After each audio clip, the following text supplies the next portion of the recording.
सभी दर्शकों का वेदर अलर्ट इन्फॉर्मेशन में।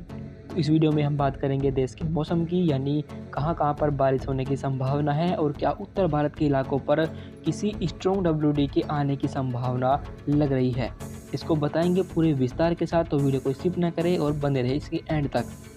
इस समय देखिए दोस्तों, हम दक्षिण भारत के इलाकों से शुरुआत करेंगे क्योंकि देश भर के इलाकों पर जो बारिश होगी वो सिर्फ आपको दक्षिण भारत के इलाकों पर ही देखने को मिलेगी। और यहाँ एरिया जो है वो लगभग यहाँ पर बना हुआ है, इस जगह पर। वहीं एक और जो कमज़ोर सर्कुलेशन है, आप देख सकते हैं कि यहाँ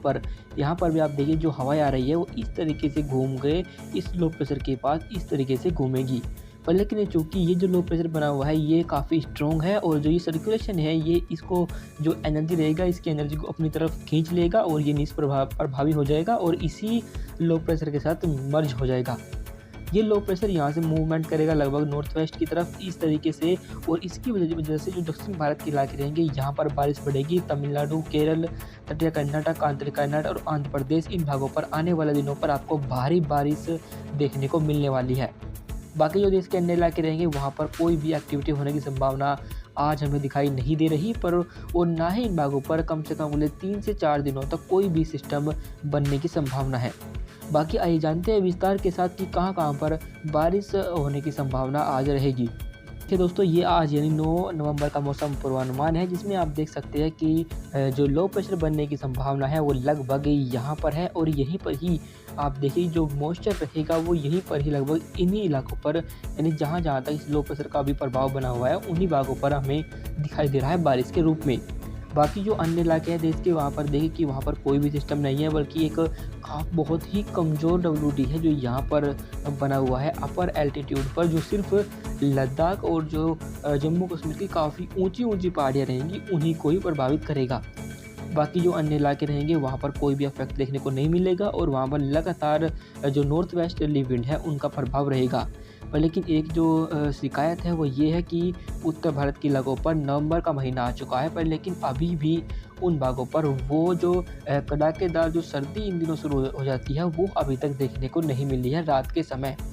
इसके पीछे वजह ये है कि पहाड़ी इलाकों पर जब तक कोई भारी बर्फबारी नहीं होगी और मैदानी इलाकों पर कोई बारिश का स्पेल देखने को नहीं मिलेगा, तब तक ऐसी जो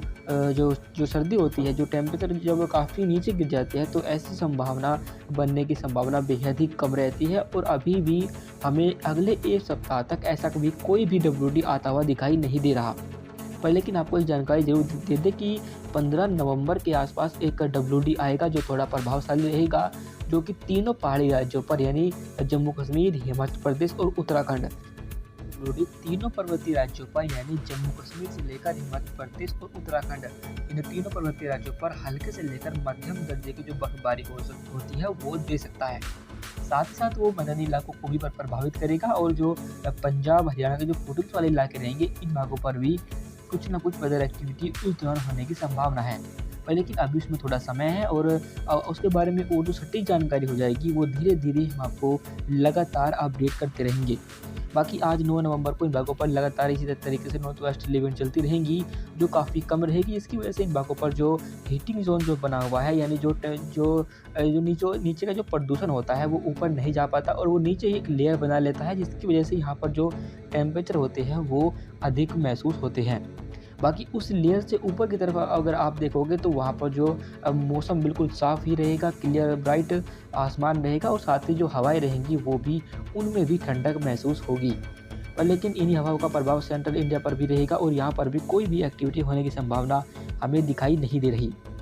अब अंत में आए दक्षिण भारत के इलाकों पर, तो यहाँ पर आज जो लाइट रेन होगी वो तमिलनाडु के इलाकों पर देखने को मिलेगी। बाकी जो आंतरिक तमिलनाडु, साथ ही केरल, तटीय कर्नाटक, आंतरिक कर्नाटक और आंध्र प्रदेश, इन इलाकों पर कोई भी एक्टिविटी होने की संभावना नहीं है, और